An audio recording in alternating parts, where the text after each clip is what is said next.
Hello all, welcome. Today we will be covering corporate liability for aiding and abetting child slavery overseas. As part of this video, we will cover the audio recording of the case and also cover the decision by the court at the end. The case involves 6 Malian nationals who were trafficked as children into Côte d'Ivoire. They allege they were forced to work on cocoa plantations under brutal conditions, including physical abuse and 14-hour workdays without compensation. The plaintiffs filed a class action lawsuit against Nestlé USA and Cargill, 2 of the largest purchasers and processors of cocoa in the region. Although the companies did not own or operate the farms directly, the plaintiffs contended that the companies facilitated child slavery by providing the farmers with financial support, training, and equipment in exchange for exclusive rights to buy their cocoa. The legal question focuses on the Alien Tort Statute, a 1789 law that grants federal courts the jurisdiction to hear lawsuits from foreign citizens for violations of the law of nations. The plaintiffs argued that because the company's major operational and financial decisions were made at their corporate headquarters within the United States, the U.S. legal system was the appropriate venue to hold them accountable. The court was tasked with determining whether the mere act of making corporate decisions in America is enough to trigger a domestic lawsuit for human rights abuses that were physically carried out on foreign soil. Following is the audio recording of the actual court hearing. We will hear argument first this morning in Case 19-416, Nestlé USA versus Doe, and the consolidated case. Mr. Katyal? Thank you, Mr. Chief Justice, and may it please the Court. The Alien Tort Statute has been around since the earliest days of our nation, and yet this Court has never accepted the type of claim that the plaintiffs bring here. The claim plaintiffs bring alleges something horrific, that locators in Mali sold them as children to Ivorian farms where overseers forced them to work. The defendants are not the locators, not the overseers, and not the farms. Instead, they are 2 U.S. corporations, Nestlé USA and Cargill. The plaintiffs do not allege that these 2 owned or operated any farms, and they do not allege that the companies bought anything from farms that use child labor. Instead, the companies are an afterthought, a few of 101 paragraphs in their complaint. They claim the companies made decisions in the U.S. and that they had knowledge of child slavery. This lawsuit fails for 2 independent reasons. First, it's extraterritorial. You've said when a statute gives no clear indication of an extraterritorial application, it has none. Here, the plaintiffs haven't alleged any domestic injury or even that they've been to the U.S. History in this Court's cases make clear that the ATS's focus is the injury or principal wrongdoing from a tort. Here, that occurred halfway across the globe. And second, the ATS is about natural persons.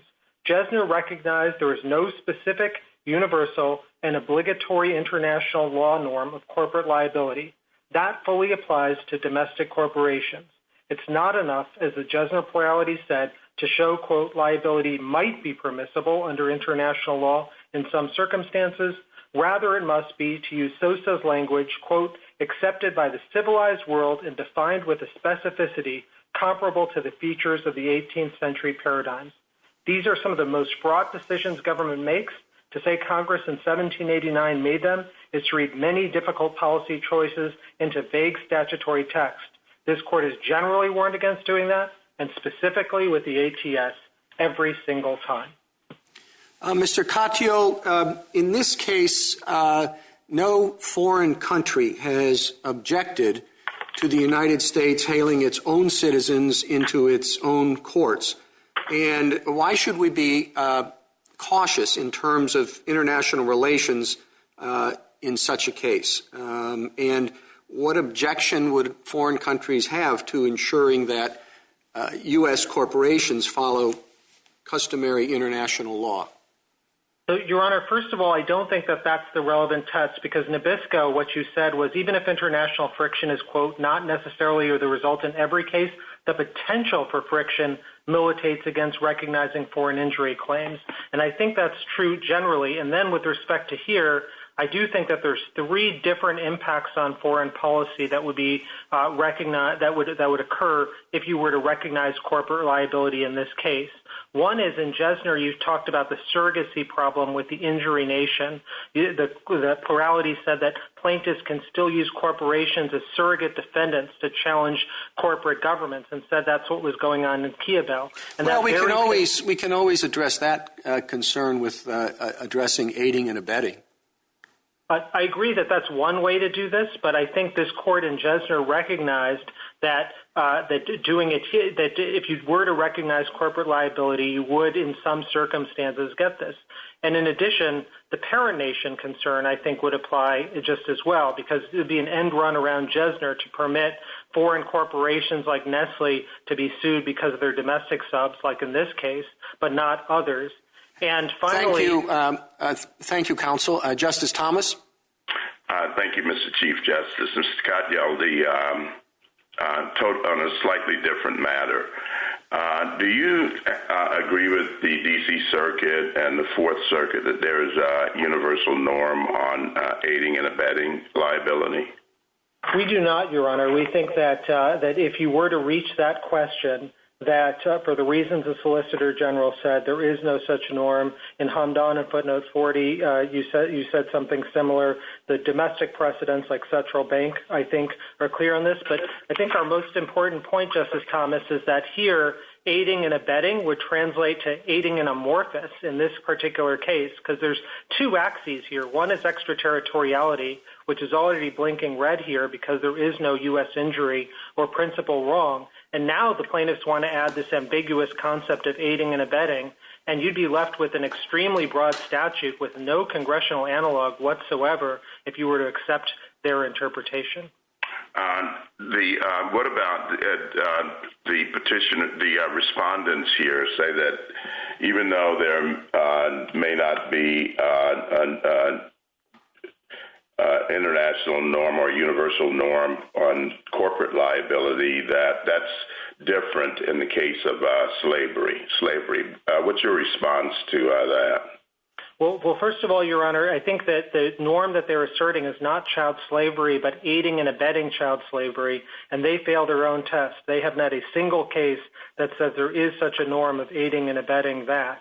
And I think this court has recognized that the test is a more general one. It's not specific norm by norm, but as Jesner and as the language that you joined in Jesner indicates, it's a much more general test of is there a universal, specific, and obligatory norm, and here there isn't. The only evidence that they can even point to about child slavery in particular is one source, a 1930 Liberia report that says although government officials used their authority to force labor, there's no evidence that the only corporation in the country did so. That doesn't come close to meeting their burden, that high bar that you and the rest of the court have talked about. You have to proceed with great caution. It's really their severe burden to produce evidence showing some sort of norm here, and they haven't. And so, Justice Breyer?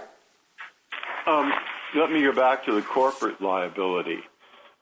One of the three incidents that led to the statute, I take it, was the Marbois affair of 1784. And there was a French adventurer who assaulted the secretary of the French Legion in Philadelphia, and there was no legal remedy for the assault. Now, that's so, isn't it? But this statute was designed in part to give a remedy. Well, suppose instead of, I think Mr. Marbois, I'm not certain if he's which of the parties he is, but suppose instead of him going up and hitting the French secretary, he had been the president of a corporation, and they all sat around and said, I have a great idea, let's hit the French secretary. So they passed a resolution and went out and hit the French secretary. Why should that make a difference?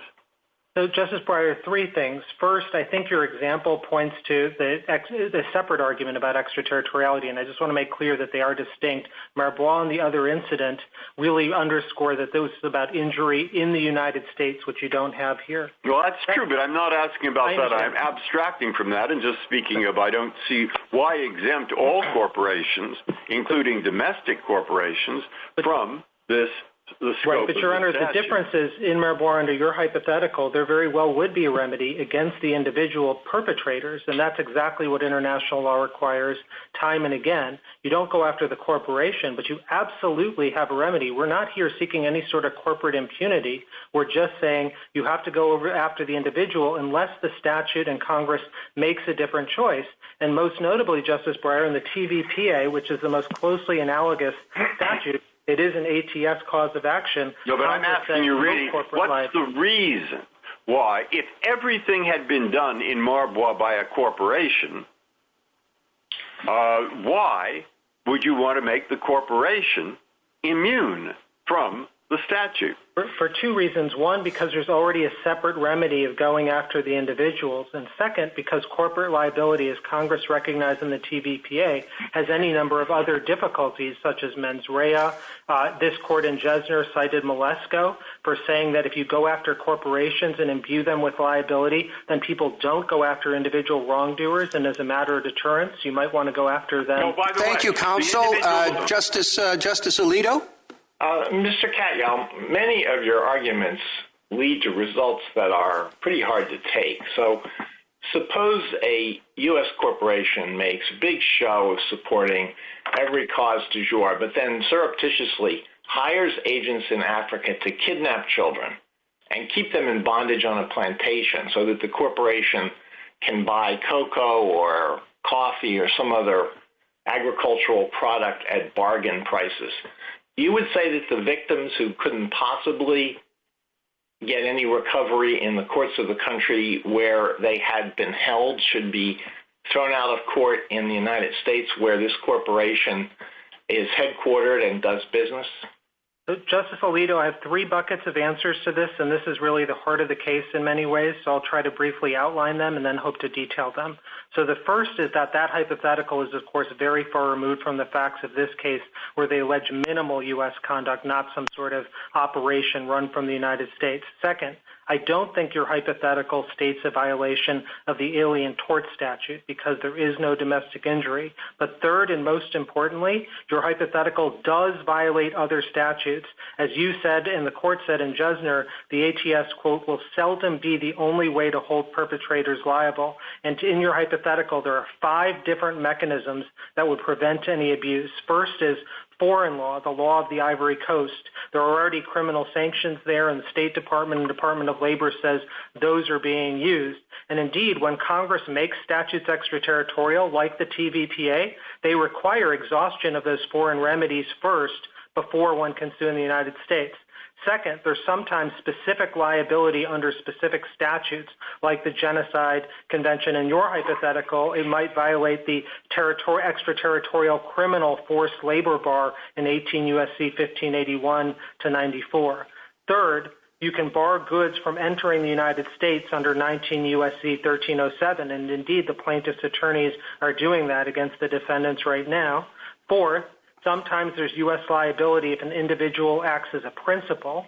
And lastly, if there's any doubt about this, Congress can specify a specific remedy. An alternative, they pass extraterritorial laws all the time. And indeed, if the violation is so clear of international law and the laws of nations, I would suspect that would be easy. But I think implicit... Justice Sotomayor. My time is up.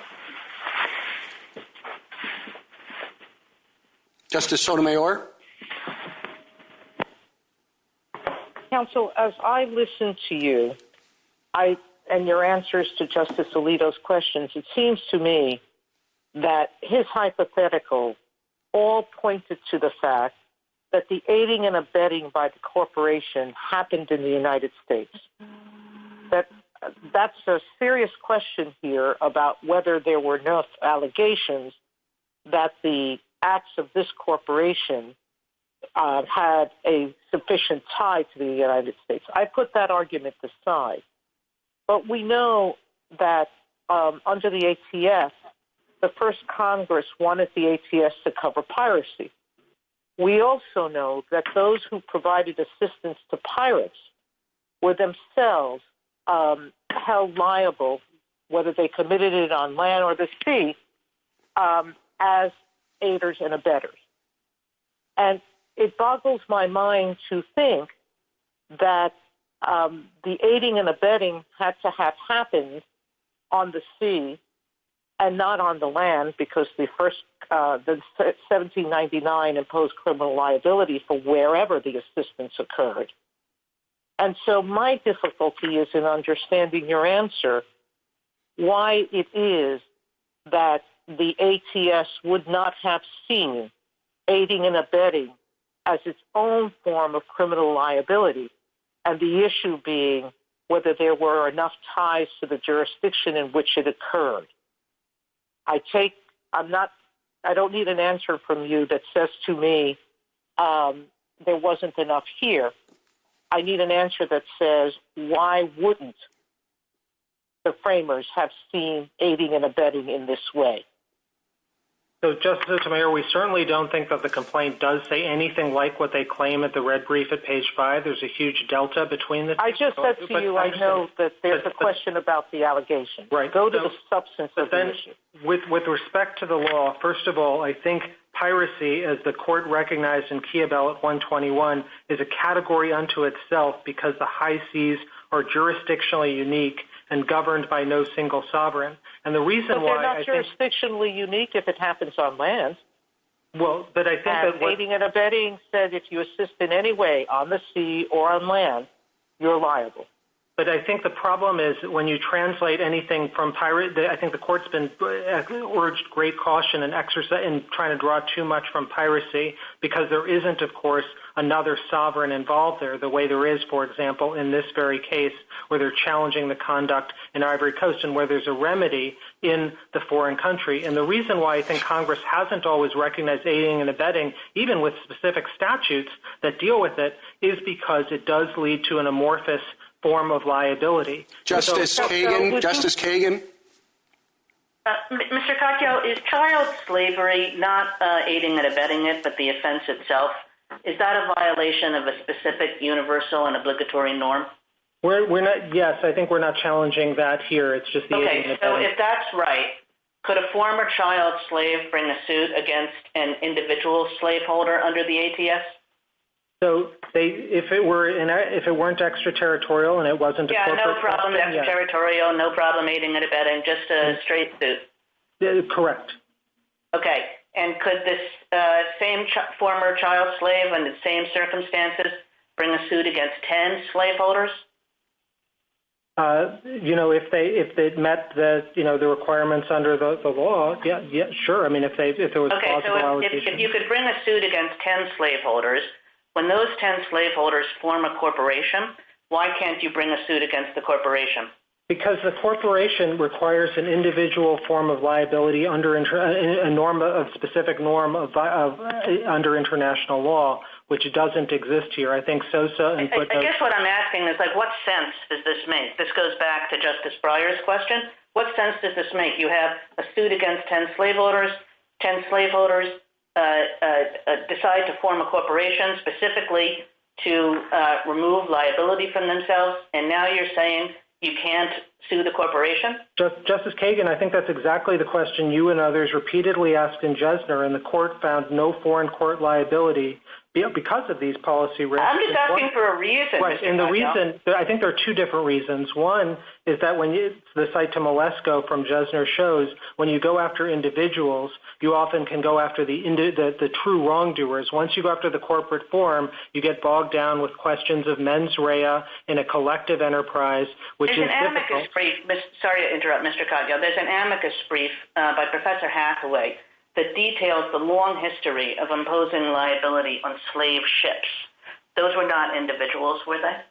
No, and Justice Kagan, we don't doubt that Congress can pass a statute to expand to have corporate liability, but notably in the TVPA, they didn't do that, which is the most closely analogous statute. And you could ask the same question: how does this make sense? Justice Gorsuch. Good morning, Mr. Katyal. I'd actually like to pick up on this line of questioning. I don't see anything in the language of the statute, and I don't believe you pointed to anything that distinguishes between individuals and corporations. And the rationale, which Justice Breyer was alluding to, for the ATS, I think that we've said many times, is to ensure that the United States provides a mechanism for aliens to remedy wrongs that would otherwise be held against the United States itself and perhaps be lawful causes for war against the United States. And on those two lines, on the language and on the rationale that this Court has long adopted or recognized for the ATS, why would we exempt corporations? I understand your policy arguments. Justice Gorsuch, the text refers to law of nations, and what you said and others in cases is that requires looking into whether there's a specific obligatory norm. And here there isn't one. The question is not are you exempting corporations, but rather are they included as a subject of the law of nations, which is the text of the ATS. And you talked about the rationale about not letting things go unremedied. But as I just said to Justice Kagan, there are remedies. You can go after the individuals, so you don't need to go after the corporations. And indeed, doing so imposes lots of liability. And it imposes lots of problems like mens rea and the like. I don't believe you. Okay, I understand your responses there. I don't believe you did get a chance to fully respond to Justice Kagan on our last point. I would like an answer to that, and that is, we do know one thing about the ATS is that it did permit in rem jurisdiction against things, in particular pirate ships. If in rem jurisdiction was part of the ATS's contemplation, why wouldn't corporate liability, which then didn't exist, I mean, in widespread form, but why wouldn't the same concept apply? For the exact reasons Briefly. that the Court said in Jesner, Justice Gorsuch, which is, the same argument was made there, and what the Court said is that doesn't come close to meeting the kind of specific, universal, obligatory norm, and the Court has to proceed with great caution because you're being asked to fashion a common law remedy. Thank you, which Mr. is not Katyal. something. Thank you. Justice Kavanaugh? Thank you, Chief Justice. Good morning, Mr. Katyal. The Alien Tort Statute was once an engine of international human rights protection. Your position, however, would allow suits by aliens only against individuals, as you've said, and only for torts, international law recognized, that occurred in the United States. And Professor Koh's amicus brief on behalf of former government officials, for example, says that your position would, quote, gut the statute, end quote. So why should we do that?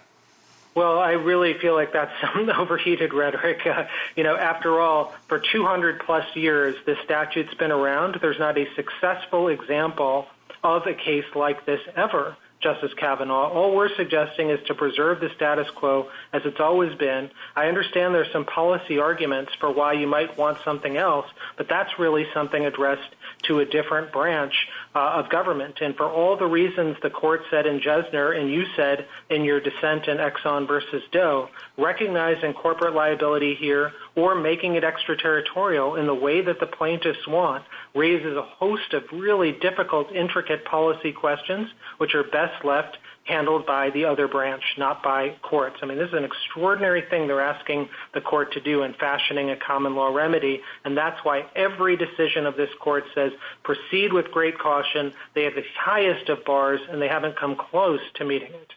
Thank you. Justice Barrett? Mr. Katyal, a lot of the questions you've been asked thus far focus on whether there's a specific, universal, and obligatory norm here.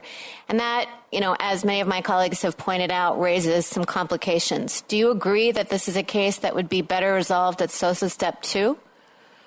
We think, for just as the judge in our plurality said, the evidence bleeds over from Step 1 to Step 2. We think the evidence for Step 1 on corporate liability is overwhelming. And we also think that the extraterritoriality, which is independent, is really is very, very clear because, as the Court said in Morrison, there's always some U.S. conduct that can be pointed to in any case.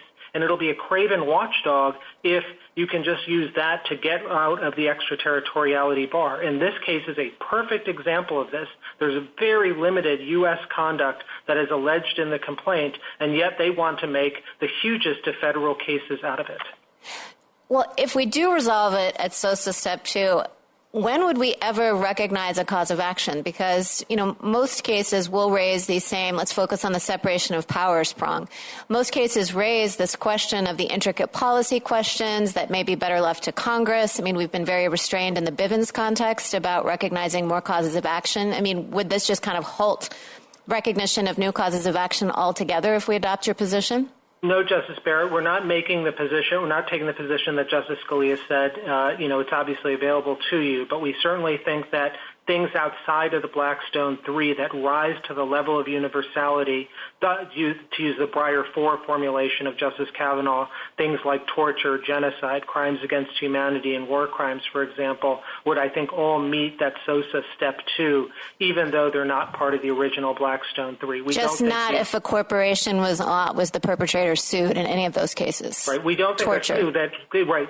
Absolutely. It wouldn't be corporate liability. There's no international law norm that meets their burden there, but you could go after them as individuals, and of course Congress could pass a specific statute to deal with it, as they have sometimes, like the TVPRA. In the very Thank you, Mr. Katyal. My time's expired. A minute to wrap up, counsel. Thank you. The hard hypotheticals, I think, shouldn't obscure the far easier task before this court. Nestlé USA and Cargill are not akin to Justice Alito's hypothetical of a direct enslaver or anything like that. The allegations in this complaint don't allege anything close to that level of wrongdoing. And when there are those allegations of such wrongdoing, there are 5 different paths apart from the ATS to protect human rights. And this court has always said great caution has to be exercised when recognizing a new cause of action, even in the face of hard facts. And our concern is that without such great caution, further complaints like this will proliferate and go on for decades with harm to our foreign policy, separation of powers, and other policy objectives. This court's been clear that the bar against extraterritoriality is a high one, and the allegations in this complaint and other ATS suits don't come close to meeting it. Thank you, counsel. Mr. Gannon. Thank you, Mr. Chief Justice, and may it please the court. The United States condemns child slavery and trafficking.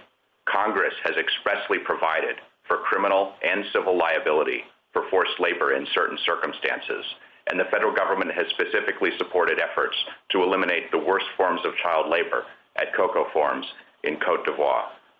But this court should not extend the reach of the Alien Tort Statute to encompass respondents' claims in this case for 2 principal reasons. First, the ATS does not authorize liability for domestic corporations for the same reasons that the majority and the plurality in Jesner found that foreign corporations are not liable. As the Jesner majority said, a decision to extend liability from natural persons to corporations must be made by Congress rather than the judiciary. And second, the aiding and abetting conduct alleged against defendants does not overcome the bar against extraterritorial application of the ATS. Counsel, I want to ask you the same question I asked Mr. Katyal. We don't have objections from foreign countries in this case. As far as we can tell, they're perfectly comfortable having U.S. citizens, U.S. corporations hailed into their U.S. courts. What should we make of that? And doesn't that suggest we ought to be a little less cautious about finding a cause of action here? Well, in general, you've recognized correctly, I think, that you should be cautious about extending the cause of action. In previous cases, you've recognized that this is a question about whether there's a general threat posed by these types of cases and whether or not there's a threat posed by this specific case. Cases against domestic corporations can indeed be used as proxy challenges to foreign governments or to foreign parent or subsidiary corporations. And the United States has raised specific foreign policy concerns in cases involving U.S. corporations, including Doe against Exxon, Kulamani and American Isuzu, other cases. But even in this case, the allegations are somewhat inchoate, even though the case is 15 years old. But there are ways, as Mr. Katyal pointed out, that this case could still threaten foreign affairs interests if it comes to fruition. Counsel, if a United States corporation sent domestic employees to the Ivory Coast for the express purpose of setting up a cocoa farm that uses child slavery, would that conduct touch and concern the United States as we use those terms in Kiobel? Well, I think that it depends on how much conduct happens in the United States and how much conduct happens overseas. We think that the court has clarified that the way Kiobel is talking about that, it's whether the conduct touches the territory of the United States, and we think that it's the conduct in question, not the citizenship of the parties. Thank you, counsel. Justice Thomas? Thank you, Mr. Chief Justice. Counsel, I'm intrigued by my colleagues' questions on the corporate form, and I seem to remember that in the past the government has argued that the corporate form shouldn't make that difference as the difference in a case, and that's certainly not quite the argument, or maybe even opposite argument that you're making now. I'd like you to, if you can, to respond to some of the concerns raised by my colleagues with respect to the corporate form, and to at least explain or correct me if I'm wrong about your prior positions, the government's prior positions as to the coverage of the corporate form. Well, Justice Thomas, we did previously not urge the court to adopt a categorical rule eliminating corporate liability under the ATS, but we're trying to be consistent with the court's precedents here, and Jesner rejected key parts of our argument there and key parts of our reasoning, and it reinforced a connection between the ATS caution that the court should have about recognizing new forms of liability and extensions of liability and other areas such as Bivens. It reinforced that connection in Hernandez, and we've consistently opposed corporate liability in the context of Bivens, and under that rubric, we think that the same answer applies here. And the question that the court is asking is whether there is reason to doubt whether Congress would want this damages remedy to be available for artificial persons. And we know that there are times when Congress makes that decision. It did so in the Torture Victim Protection Act. This court did so in Malesko.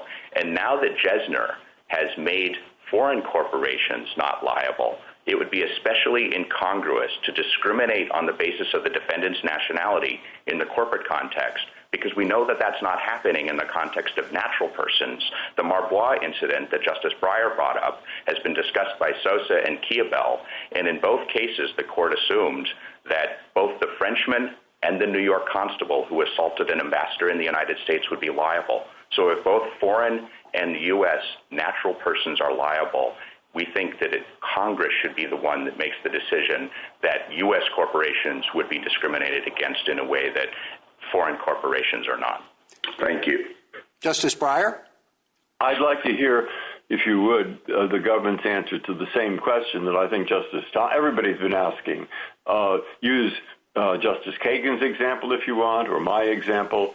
What's new about suing corporations? When I looked it up once, there were 180 ATS lawsuits against corporations. Most of them lost, but on other grounds. So why not sue a domestic corporation? You can't sue the individual because in my hypothetical, the individuals have all moved to Lithuania. All you have is the corporate assets in the bank and minutes that prove it was a corporate decision. What's new about it? Why is it creating a form of action? What's the reason it shouldn't be there? I mean, I don't see. Is it a different rule again for partnerships? A different rule again for, I don't know, limited liability companies? Or, I mean, there are many forms of doing business. Why?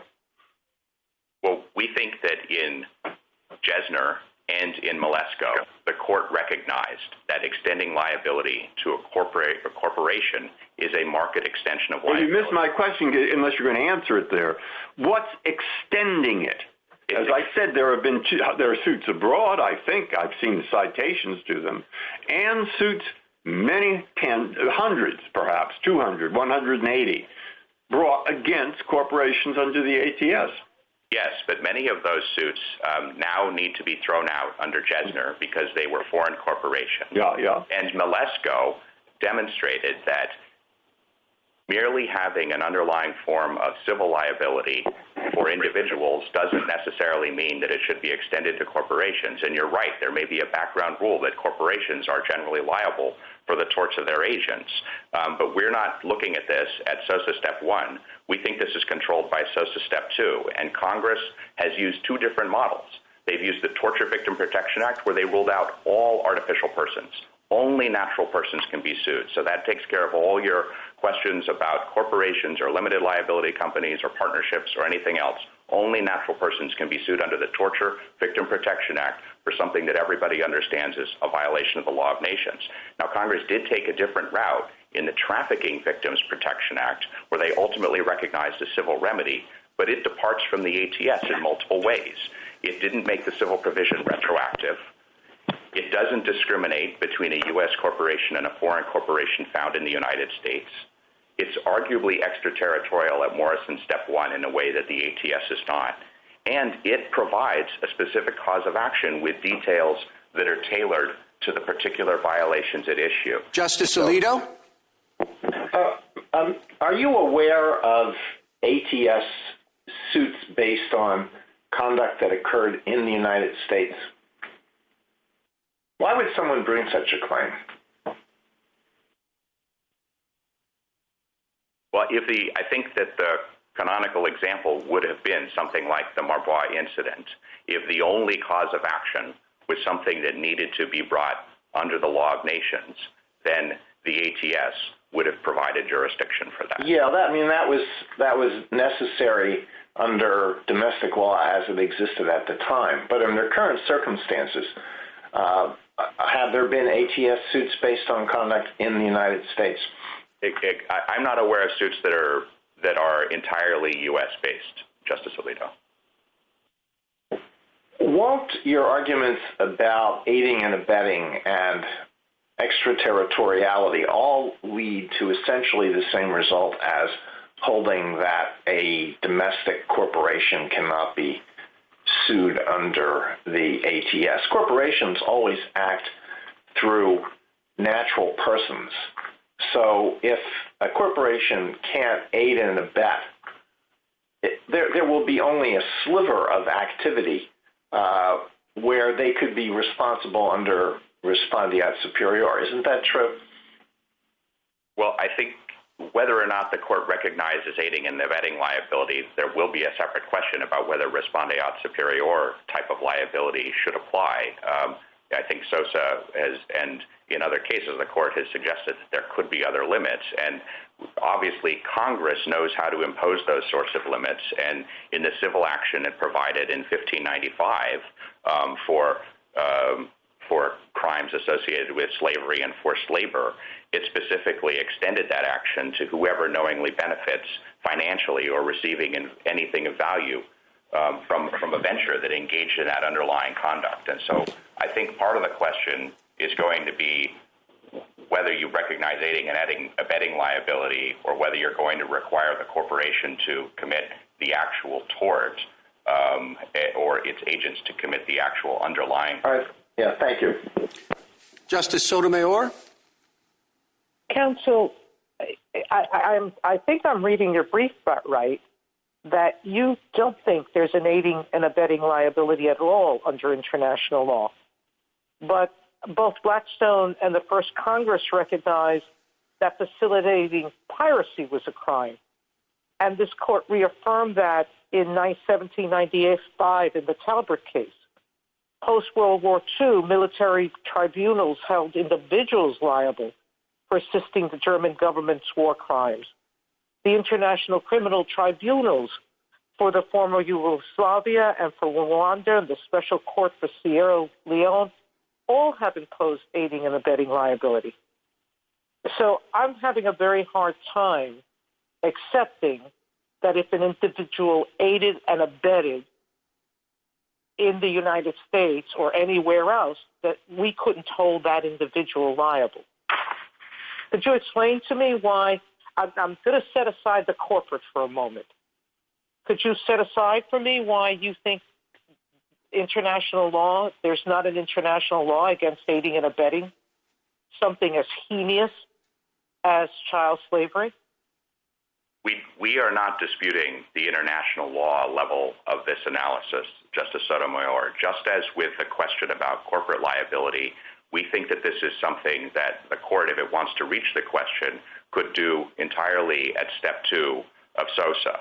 And so even assuming that there's a sufficiently defined norm at international law at step 1, The question is still going to be whether the court would recognize an extension of liability. All right, now let me stop at SOSA Step 2. So I don't know if I misread your brief or it's become more nuanced now, but however, your answer is more nuanced now. It doesn't make sense to me. It might make sense to me in accordance with our rule in Jesner that we shouldn't hold corporations liable, for foreign corporations liable for conduct that they conduct in foreign countries. I see all of the foreign and domestic conflicts that could occur there. I do not see the same conflict with holding an American corporation liable for the acts it commits here, putting aside that the allegations and their sufficiency in this case, taking the hypothetical that Justice Alito set forth, where most of the conduct was aiding and abetting conduct occurred here. I do not understand why international law would not have seen that as proper exercise of our power to say that our domestic corporations cannot aid and abet in the United States and be held liable under the ATS. Briefly, counsel? Yes, briefly. Our reason is not one of international law. It is that under Central Bank of Denver, the court has recognized that when Congress recognizes primary civil liability, that doesn't incorporate the expansion associated with aiding and abetting liability unless Congress separately provides for that. Justice Kagan? Mr. Gannon, one of the amicus briefs in this case says that many of the countries around the world with the strongest rule of law systems do hold their own corporations civilly liable for the kinds of actions at issue here. And the amicus brief says that's true of the United Kingdom, France, Germany, Japan, Canada. Do you know of anything that suggests otherwise? Well, I'm not sure about other countries, but I do think that one point is that they are doing that as a matter of domestic law and not always with an analogy that is like the ATS. And here, the United States Congress has actually provided for liability, civil liability, for many violations of I guess the point I'm making here, Mr. Gannon, is, the Chief Justice started out by saying that other countries have not objected here, and that's true. But one might make a broader point that the first Congress enacted the ATS in response to its concern about other nations being offended by our failure to remedy international law violations.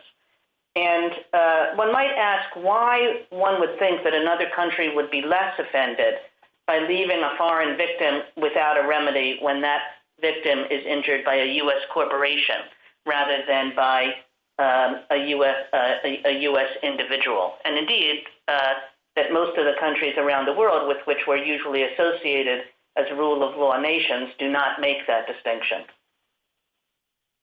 Well, one reason is because we don't think that civil liability under the ATS is the only way that Congress has to ensure that we are holding U.S. persons accountable for violations of human rights. Under the Torture Victim Protection Act, Congress didn't think that corporations needed to be held liable in order for us to effectuate our obligations to prevent torture. And similarly, Congress has provided for other remedies besides besides the ATS. It has criminal consequences, the types of things that Justice Sotomayor was talking about for piracy. Those were originally criminal cases. Thank you, Mr. Gannon. Thank you. Justice Gorsuch? I have no questions. Thank you, Chief. Justice Kavanaugh? Thank you, Chief Justice, and good morning, Mr. Gannon. Footnote 21 in SOSA instructs the courts to pay attention or give serious weight to the executive branch's view of the case's impact on foreign policy. In your view, does this case have an impact on foreign policy, or are you making a more general argument about the ATS? We're primarily making a more general argument about the ATS under Step 2 of the SOSA analysis. Okay, so are you making any footnote 21 argument at all about this particular case having an impact on foreign policy? Not specifically. We are saying that there are allegations in the complaint that if this case were ultimately brought to fruition, that like the other types of cases that have previously presented concerns, may well point up a particular foreign relations problem because they implicate the actions of foreign officials potentially. And separately, we do say that there is a potential interaction here between the allegations of liability here and efforts that the executive branch, Congress, other governments are making in order to help solve and ameliorate the human rights situation in forced labor chains, that the Harkin-Engel Protocol is used by plaintiffs here as evidence of liability rather than an instance where a U.S. corporation is engaging in good faith in efforts to try to ameliorate human rights abuses. Thank you. Justice Barrett? Counsel, I have a question about aiding and abetting liability and extraterritoriality. You say that the focus of the tort should be the primary conduct, so here what was happening in Cote d'Ivoire, rather than the aiding and abetting, which you characterize as secondary. But why should that be so? I mean, let's imagine you have a U.S. corporation or even a U.S. individual that is making plans to facilitate the use of child slaves, making phone calls, sending money specifically for that purpose, writing emails to that effect. Why isn't that conduct that occurs in the United States something that touches and concerns, or should be the focus of conduct, however you want to state the test? Well, I think that there are two different ways of looking at that. We do think that the focus test requires us to look at the object of the statute's solicitude, including the conduct that the statute seeks to regulate. And to the extent that the U.S. corporation, in your hypothetical, is going to engage in all of this conduct overseas, even though some planning activities happen in the United States, if the actual tort and the victims are happening and are located in Cote d'Ivoire, then we think that that's where the focus of the conduct associated with the tort is. Now, if you just want to focus on the aiding and abetting allegations, or just say we're only going to look at the conduct by the U.S. corporation instead of the people on the ground who are engaging in the underlying tort, we still think that the allegations in this case don't specifically state enough in order to state a claim that would not be extraterritorial. Thank you. A minute to wrap up. Mr. Gannon? Thank you, Mr. Chief Justice. Concerns that the political branches have not moved quickly enough to resolve forced labor problems in corporate supply chains in this industry or elsewhere are not a license for this court to expand tort liability under the ATS.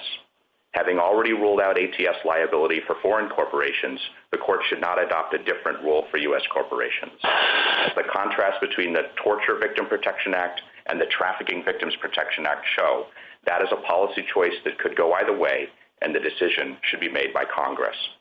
And if the court reaches the question of extraterritoriality, then even assuming that aiding and abetting is actionable, the focus of any forced labor tort here was overseas. That's where the injury happened and where any substantial assistance was provided. So plaintiffs' claims call for an impermissibly extraterritorial application of the ATS. We urge the court to reverse. Thank you, counsel.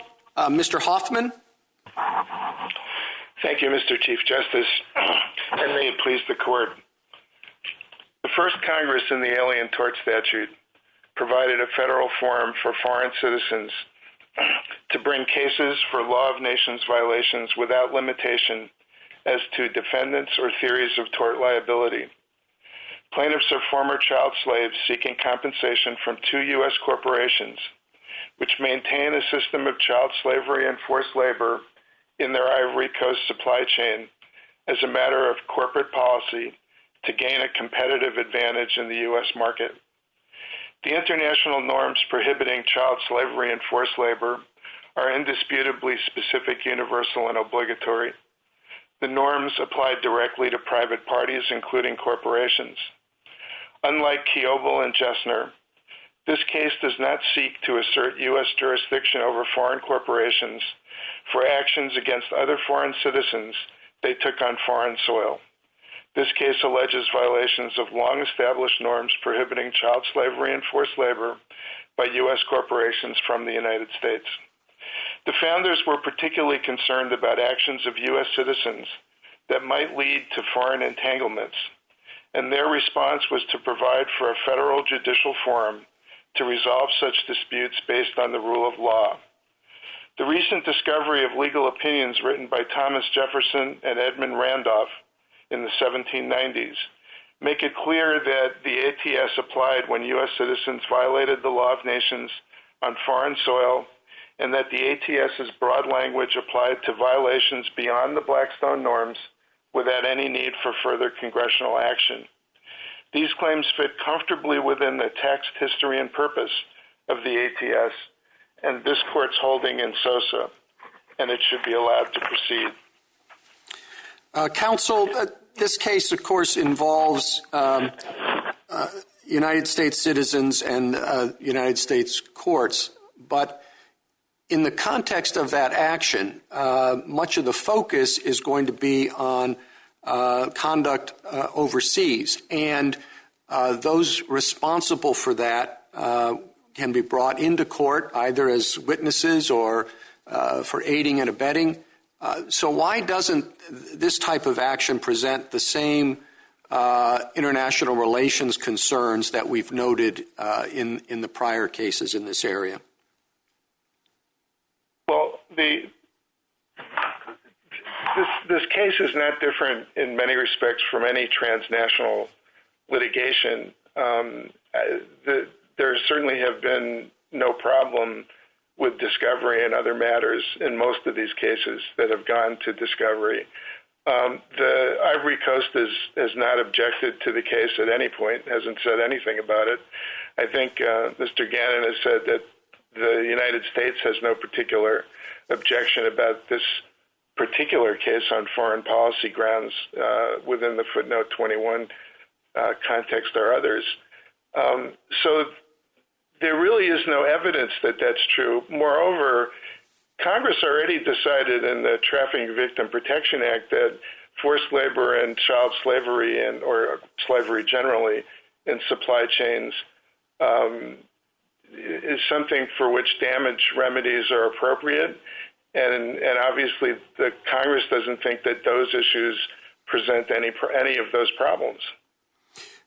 The TVPRA that you just mentioned, I think, is pertinent here. Congress is addressing the sort of questions that you would have the court resolve as a matter of, I suppose, federal common law.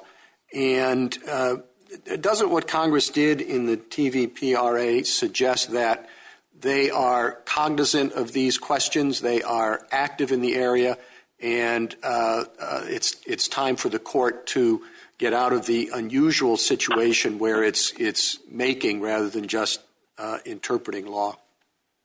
Well, our response to that, Mr. Chief Justice, is that our case arose, at least for these 6 former child slaves, at a time when the TVPRA was not deemed to be explicitly extraterritorial. So going then going forward, in other words, has Congress sort of taken the ball now going forward, whatever the precise consequence may be in your litigation? It is certainly true that the TVPRA is broader than the ATS claims that we are making in this case, and that seems very likely that any case from 2008 on would use the Trafficking Victim Protection Act rather than the ATS in making these kinds of claims. So our case is really an exceptional case that arises before that, and I think that the TVPRA answers the SOSA Step 2 problems that have been raised by the defendants and by the United States in its submission today. Thank you, counsel. Justice Thomas? Thank you, Mr. Chief Justice. But the TVPA seems to suggest that Congress does not see the ATS the way you do. Obviously, there you don't have corporate liability and you don't have aiding and abetting liability. So why shouldn't we take that as an indication that Congress saw limitations on the ATS jurisdiction? Well, for one, Congress made it very clear when it passed the TVPA that it was complementary to the Alien Tort Statute and was not meant to displace it in any way. And the language of the TVPA is different from the ATS, both in terms of its language, its history, and its purpose. It's not clear that aiding and abetting is not available under the TVPA, but this court certainly decided in Mohammed that corporate liability is not available. But the court has said that it looks to the most analogous statute, and what we contend is that the Trafficking Victim Protection Act, which deals specifically with forced labor and slavery in supply chains, is the most analogous. And so whatever Congress thought about corporate liability for claims of torture or extrajudicial execution, Congress has made it very clear that they believe that there should be corporate liability when it comes to knowingly benefiting from forced labor and slavery in the supply chain. It's just as a matter of curiosity, you bring this under the ATS, but could you brought the same cause of action or a similar cause of action under a different provisions or a different law? Or I'm just thinking of whether or not this could have been in diversity or something else. I think that this particular case, in the way that it was originally framed, could not have been brought under diversity jurisdiction because it included both citizens and non-citizens on the other side. So diversity was not available, but the ATS directly applied by its terms. On a separate matter, there seems to be some suggestion in the arguments, in some of the other arguments, that there's even though there is no universal norm for aiding and abetting in the civil context, it may well be in the criminal context. What's your reaction to that? Well, I think, first of all, our position is that aiding and abetting or accessory liability in tort was widely available at the time it was passed.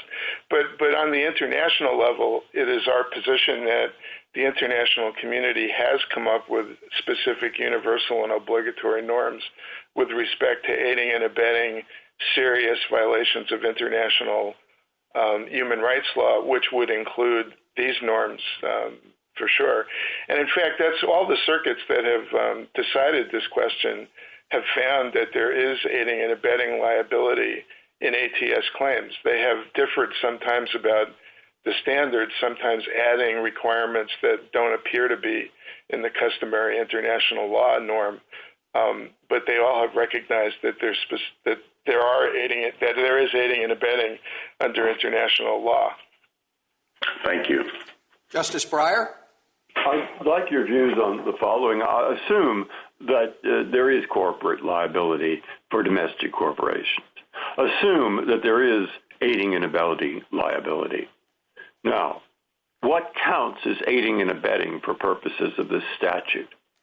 When I read through your complaint, it seemed to me that all or virtually all of your complaints amount to doing business with these people.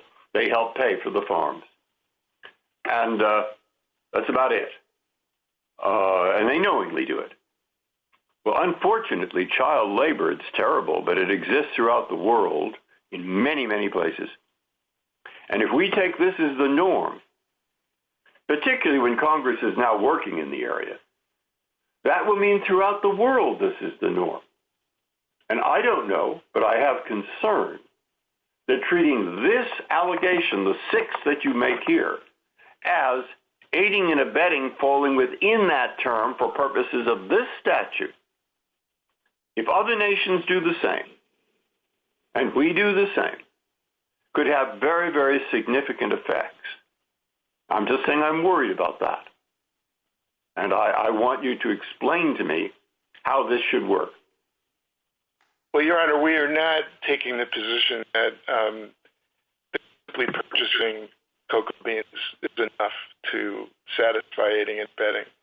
Our position is that what is really going on here is that these corporations have set up a supply chain where they know where cocoa beans are being made by means of child slave labor and forced labor. They know that that's where the cheap beans come from. They have used things like financing and payment. Yes, that sounds like a business that does business, blinking their eyes or open eyes, with farmers and others throughout the world who use child labor. But in this case, do we want a judge to say you can't do that anymore? What we're saying is that a court should decide based on the international principles of aiding and abetting whether these corporate defendants have crossed the line between merely doing business and facilitating that system. The amicus brief filed by Tony Ciaccoloni and the small and mid-sized chocolate companies indicate exactly how companies do business facilitating child slave labor in the Ivory Coast. It can be done. There are requirements by our allies in Europe about how it should be done. We're doing it not imposing aiding and abetting liability for this high-level kind of corporate decision-making and policy would give these companies an unfair competitive advantage on child labor. It violates these fundamental norms in ways that our allies and others are trying to eliminate. Thank you. Justice Alito? Mr. Hoffman, I'm interested in what your complaint alleges about the mens rea of these particular defendants regarding forced child labor. You've had 15 years now to refine your complaint, and I assume you've chosen your words with care. In paragraph 50 on page 319 of the joint appendix, you allege that, quote, defendants in general not only purchase cocoa from farms and or farm cooperatives, which they knew or should have known relied on forced child labor. So even putting aside the question of which defendants you're referring to, you don't even allege that they actually knew about forced child labor. Do you go further any place in the complaint? And if not, is should have known, which is basically recklessness, enough for aiding and abetting liability under either international law or U.S. law? Your Honor, I don't think that should have known would satisfy, but knowledge would satisfy the international standards for aiding and abetting. We do contend that these defendants knew exactly what they were doing in that supply chain. Where do I look in the complaint to find that? Well, Your Honor, we have alleged knowledge. The Ninth Circuit interpreted our complaint as satisfying both knowledge and purpose standard in terms of the our aiding and abetting allegations. Yeah, well, I read the complaint. Where do I find an allegation of knowledge?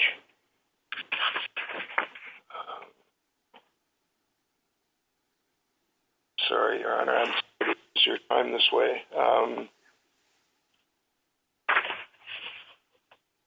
We have, I think if you take the allegations, and I don't have a specific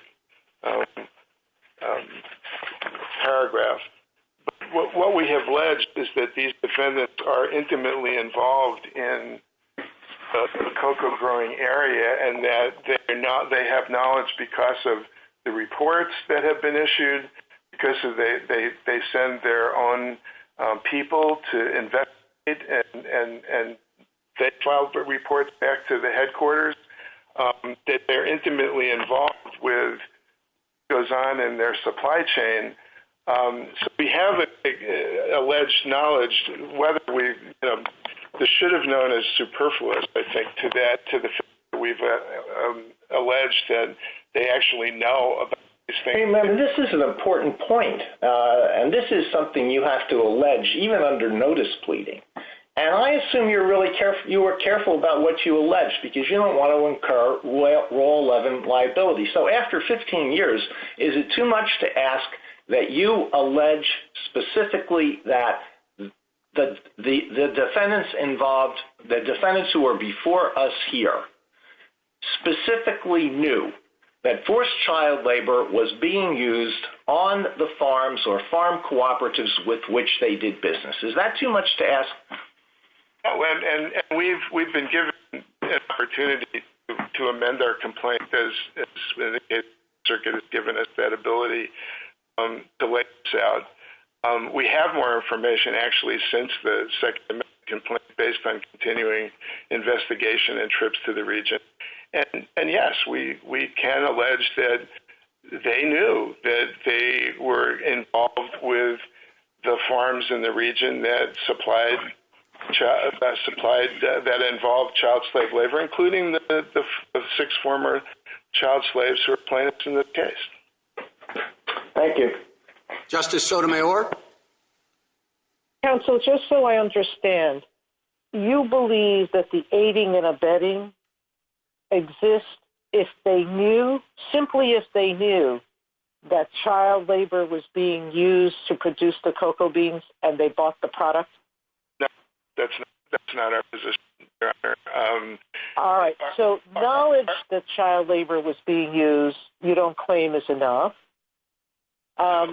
Your complaint, as I see it, alleges that there was some decision-making in the United States to buy these products from these kinds of farms.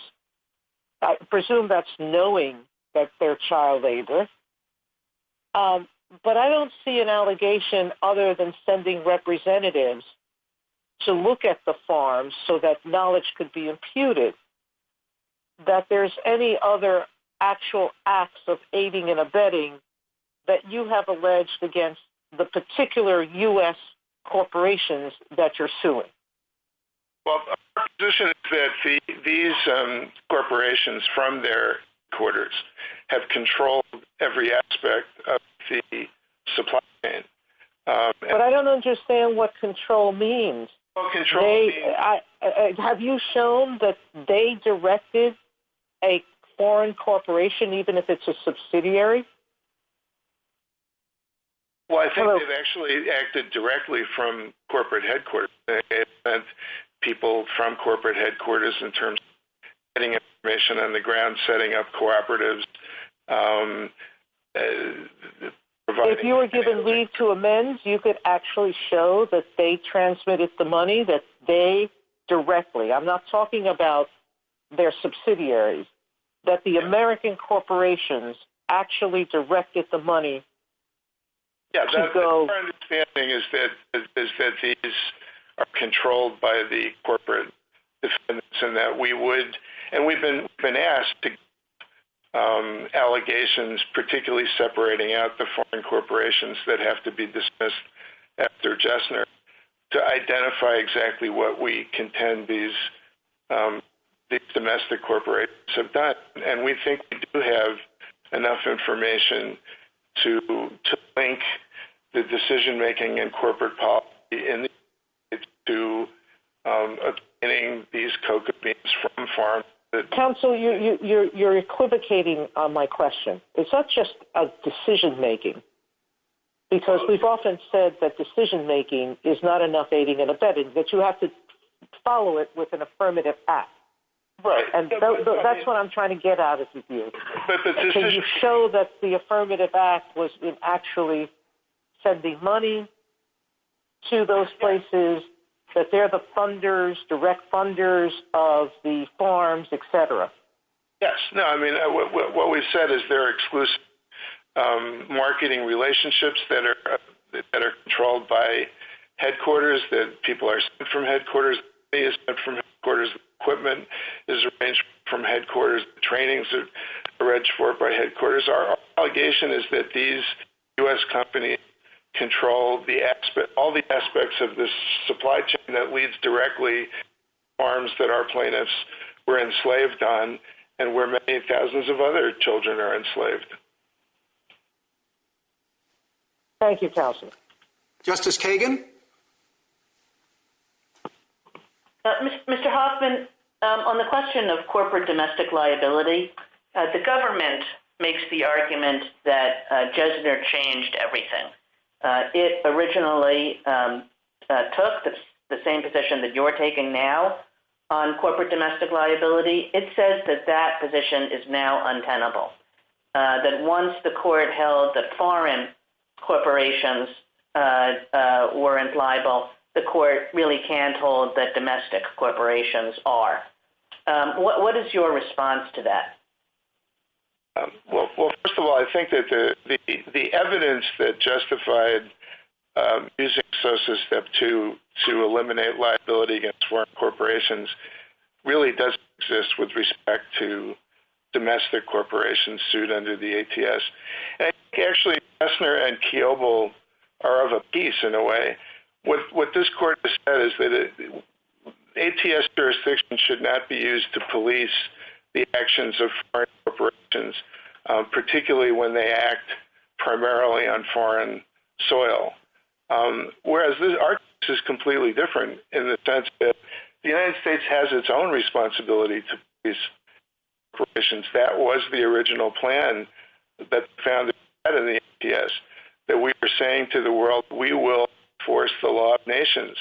And I think that the Jefferson and Randolph opinions recently underscore the fact that we made a commitment to the world that when our citizens violate the law of nations, even if it's outside U.S. territory, that we will provide a forum for foreign citizens to do that.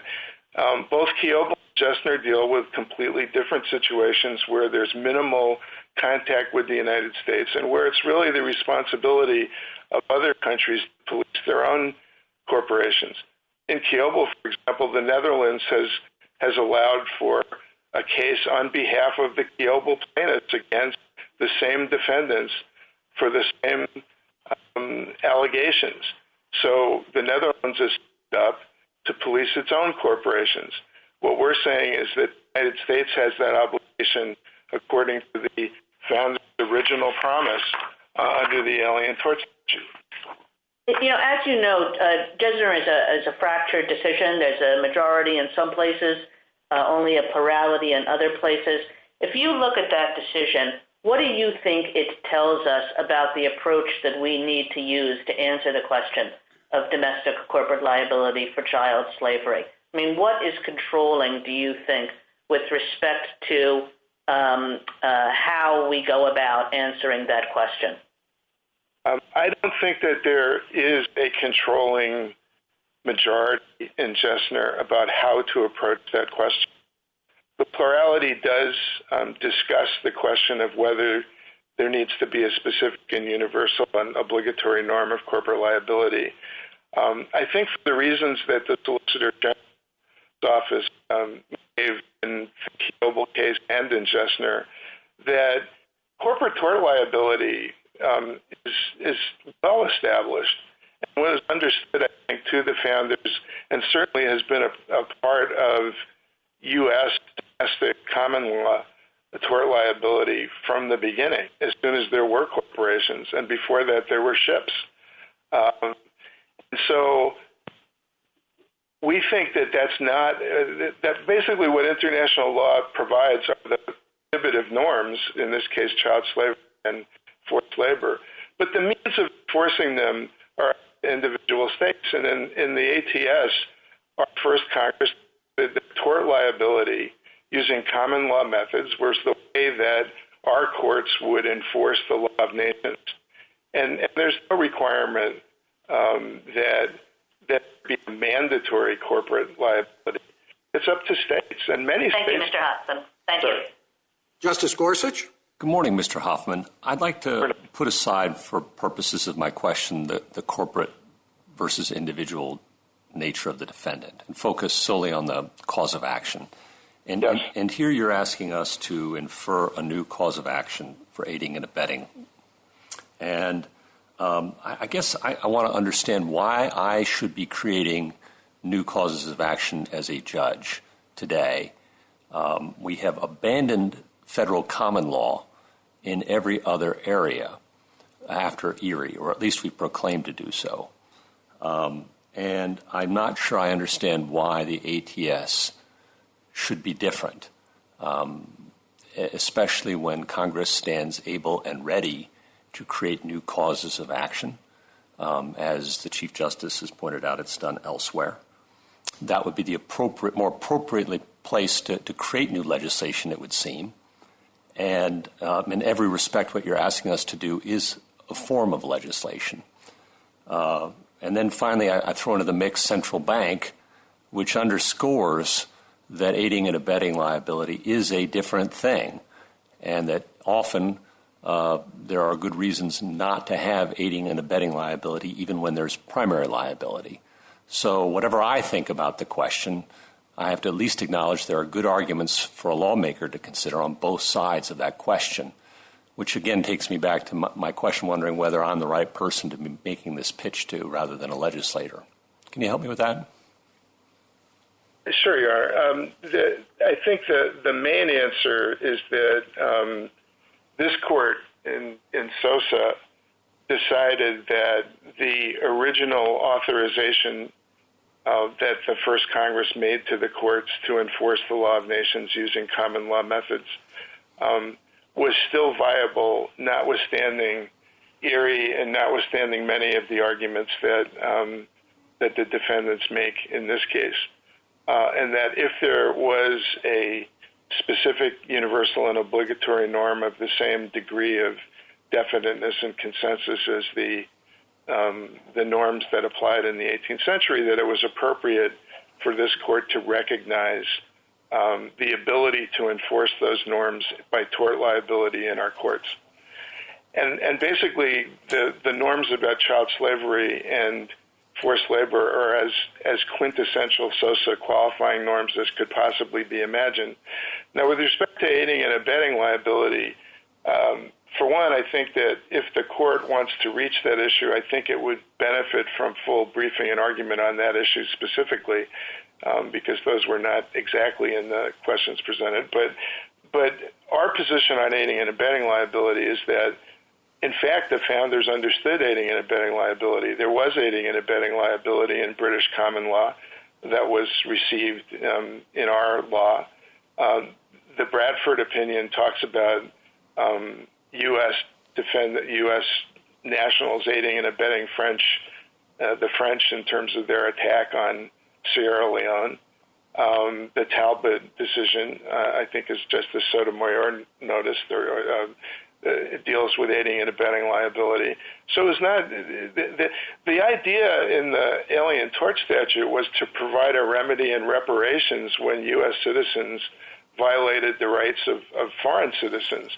And the first Congress was not looking to restrict the nature of liability. They would not want to exempt corporations and give them immunity. They would not want to limit the decision to a place of injury.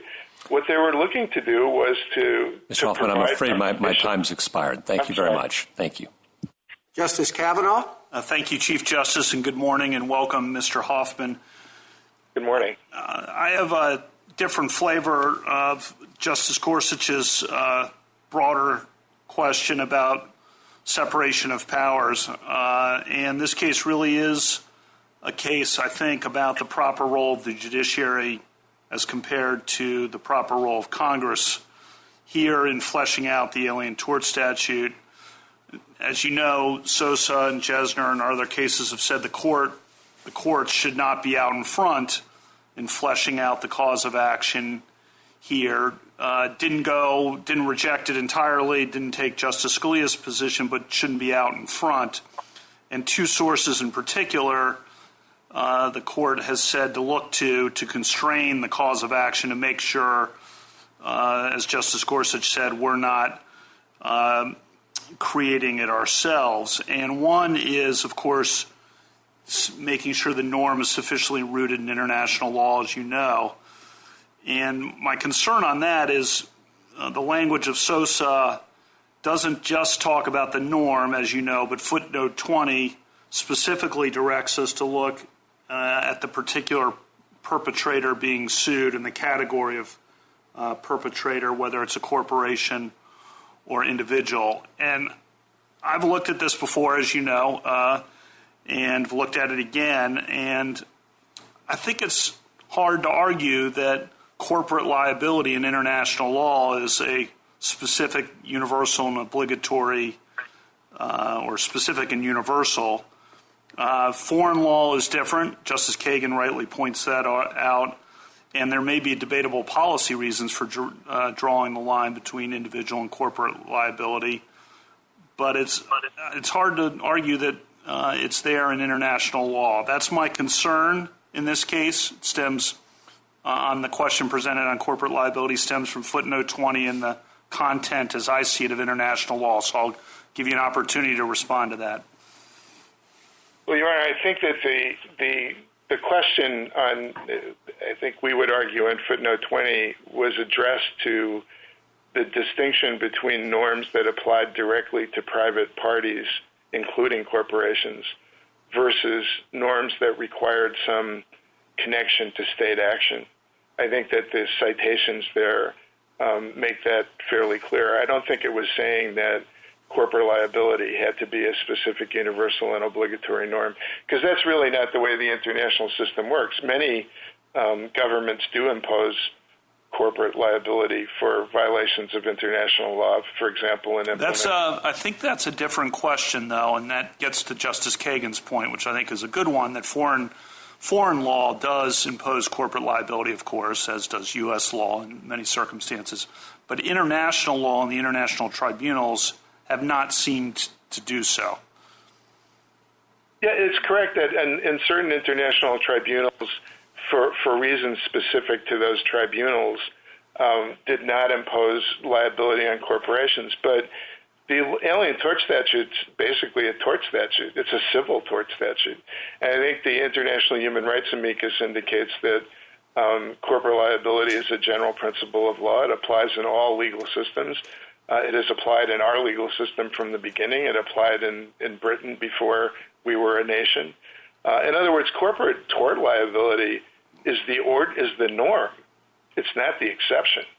Well, except then the second constraint that the court has said to look to, of course, is Congress, and you don't see it in the things like the TVPA. You've responded to that, though, and my time's up, so I'll let it go there.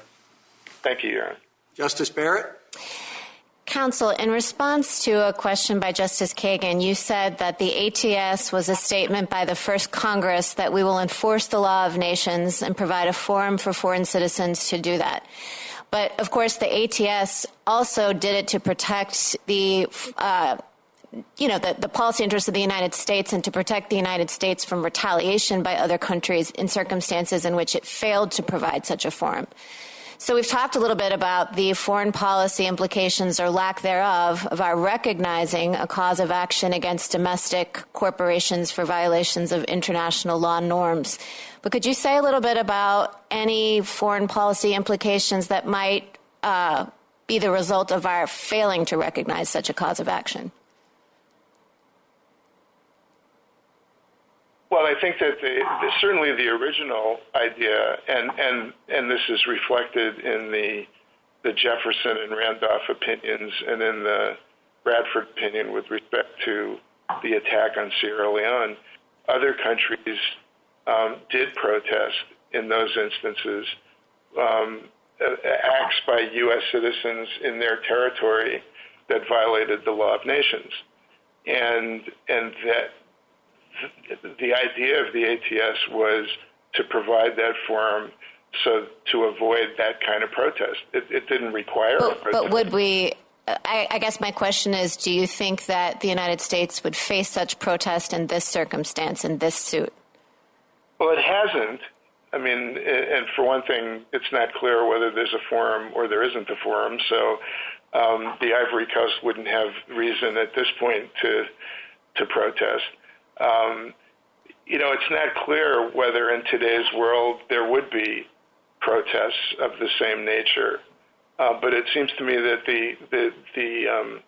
the purpose of the statute was to provide that kind of forum, and SOSA interpreted that to limit it in some respects to certain fundamental international human rights norms. Let's return to the question of the potential foreign policy implications of extending liability to domestic corporations in this circumstance. So Mr. Katyal was pointing out that domestic corporations often have relationships with foreign subsidiaries or parent corporations, and therefore that many of the same concerns that we identified in Jesner would be implicated by the recognition of liability in this context as well. So what do you have to say to that? Would recognizing liability here against a domestic corporation with foreign relatives just permit an end run around Jesner? I think that in this particular instance, Cargill and Nestlé USA are in different circumstances. Cargill is obviously only a U.S. corporation and doesn't raise those issues. The issue with Nestlé, I think, if it is in fact the case that Nestlé Switzerland, the parent, is actually the one controlling and that we're wrong, I think that, in fact, under Jesner, probably there can't be a viable ATS claim against Nestlé USA. That's not what we believe, but if in fact the facts turn out that way, then I think it probably is in conflict with Jesner. Thank you. Mr. Hoffman, you can take a few minutes to wrap up. Thank you, Mr. Chief Justice. Few international norms are as fundamental as the prohibitions against child slavery and forced labor. Plaintiffs' claims satisfy every SOSA requirement and fit squarely within the text, history, and purpose of the ATS. The ATS represents a commitment to enforce the law of nations in our courts, a commitment Congress has never withdrawn or restricted, and certainly not with respect to child slavery. This court should reaffirm that commitment and should allow these former child slaves to have their day in court. Thank you, Mr. Chief Justice. Thank you, counsel. Mr. Katyal, rebuttal. 4 points, Your Honor. First, Nestle and Cargill abhor child slavery. This case isn't about that. It's about whether this old statute applies extraterritorially and who can be sued. When asked by Justices Alito and Sotomayor, where in the complaint is there any knowledge of slavery by the defendants, my friend couldn't answer. Zilch. This case is an easy one on extraterritoriality, where there is no U.S. injury and little U.S. conduct. Accepting the complaint would create the craven watchdog problem of Morrison, indeed a breathtaking kennel of problems, as my friend's opening line admitted that lawsuits, quote, without limitation on defendants or theories of tort liability.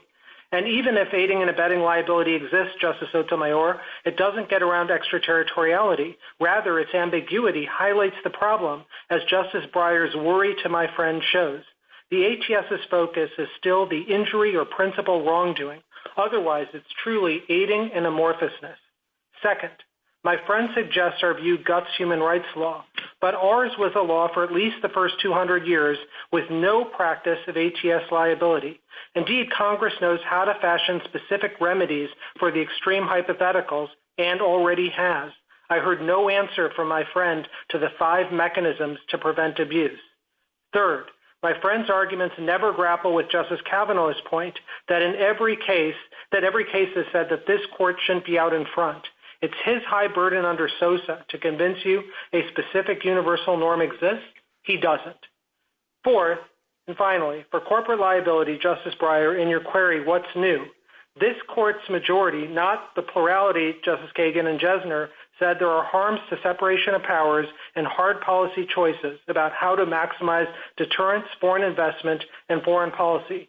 Congress sometimes uses corporate liability and sometimes doesn't, like the TVPA. The queries today about how can we exempt corporations, it makes no sense, could be said about torture. But in the TVPA, Congress said there was no liability for corporations. The fact that there are 2 reasonable choices shows you should defer to Congress. Same with extraterritoriality. Sometimes Congress extends a statute that way, like genocide. Other times it doesn't. Nothing in the ATS says it reaches an injury halfway across the globe. And the new Jefferson and Randolph letters are about U.S. conduct, bringing people to the U.S. as slaves, and they're about alienage jurisdiction under Article 3.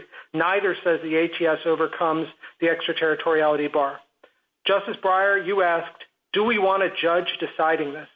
This thin and accusatory complaint and my friend's admission of just how open-ended and transformative his liability would be answers that question. Thank you, counsel. The case is submitted.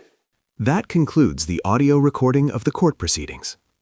The Supreme Court ruled 8-1 in favor of Nestlé USA and Cargill, reversing the Ninth Circuit's decision. Justice Clarence Thomas delivered the majority opinion, which was joined by 7 other justices in its core conclusion regarding extraterritoriality. The court held that the Alien Tort Statute, ATS, does not cover injuries that occur entirely outside of the United States when the only connection to the U.S. is general corporate activity. The majority reasoned that the presumption against extraterritoriality prevents federal courts from applying American law to conduct in other countries unless Congress has explicitly stated otherwise. Justice Thomas noted that nearly all the aiding and abetting conduct alleged by the plaintiffs, the provision of tools, training, and cash, took place in Côte d'Ivoire. Simply making operational decisions from a U.S. headquarters does not transform an overseas injury into a domestic one. Justice Neil Gorsuch filed a concurring opinion, joined by Justice Alito as to the point that the text of the ATS does not exempt corporations from being sued. However, Gorsuch also joined with Justice Kavanaugh to argue that courts should stop creating new legal causes of action under the ATS altogether, leaving that task to Congress. Justice Sonia Sotomayor, joined by Justices Breyer and Kagan, concurred in the judgment but criticized the majority's reasoning. She argued that the court should have explicitly confirmed that domestic corporations can be sued under the ATS, even though the plaintiffs in this specific case failed to allege enough domestic conduct to proceed. Justice Samuel Alito was the lone dissenter. He argued that the court should have tackled the question of corporate liability head-on. In his view, a domestic corporation should be treated the same as a natural person under the ATS. He would have remanded the case to see if the plaintiffs could amend their complaint to show more specific domestic conduct, rather than dismissing it outright on extraterritoriality grounds. Ultimately, the ruling significantly limits the ability of foreign plaintiffs to use the U.S. court system to hold American companies liable for human rights violations in their global supply chains. This concludes this presentation. If you have thoughts on this case and judgment, do comment below the video. Also, to receive notifications of future cases, be sure to subscribe to the channel. Please share the channel link with your friends and peers that you think may be interested in or benefit from it. Thank you.